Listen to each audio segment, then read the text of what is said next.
Price lord. ఒకసారి నిజంగా ఆలోచించండి. మీ జీవితంలో ఎక్కువగా గాయపరిచింది బయట వాళ్ళు కాదు, సొంత వాళ్ళే. వాళ్ళు చేసిన తప్పే. వాళ్ళ మాటలు మీ మనసును విరిచేసి ఉండొచ్చు.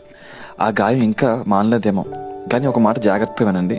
వాళ్ళ ఉద్దేశం చెడ్డదైనా దేవుడు దానిని మేలుగా మార్చగలడు. ఆదికాండము 50 అధ్యాయము 20 ఇలా రాయబడి ఉంది. మీరు నాకు కీడు చేయని ఉద్దేశించితిరి, గాని నేటి దినమున జరుగునట్లు అనగా బహు ప్రజలను బ్రతికించినట్లుగా అది మేలుకే దేవుడు ఉద్దేశించెను. యోసేపు జీవితంలో అన్నీ ఒకదానికొకటి విరుద్ధంగా జరిగాయి. ప్రేమ ఇవ్వాల్సిన వాళ్ళు ద్వేషించారు. న్యాయం చేయాల్సిన చోట అన్యాయం జరిగింది. తప్పు చేయకపోయినా శిక్ష అనుభవించాడు. చాలా కన్నీరు కార్చాడు, బాధపడ్డాడు. ఎందుకు ఇలా జరుగుతుందో అర్థం కాలేదు. కానీ దేవుడు ఆ బాధను వృధా చేయలేదు.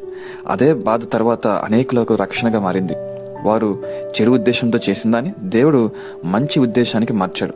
ప్రతి ఒక్క అవమానాన్ని ఆశీర్వాదకరంగా దేవుడు మార్చాడు, గౌరవంగా నిలబెట్టాడు. ఈరోజు నువ్వు కూడా అదే పరిస్థితిలో ఉండవచ్చు. సొంత వాళ్ళే మాటల చేత గాయపరచచ్చు.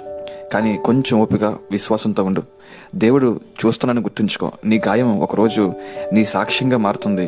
ఆ కీడును మేలుగా ఎలా మార్చాడో నీకు అర్థమయ్యే రోజు వస్తుంది. ఇలా ప్రార్థించు. ప్రభువా, నాకు జరిగిన చెడును నీ చేతిలో పెడుతున్నాను, మేలుగా మార్చు. యేసు నామములో ఆమేన్.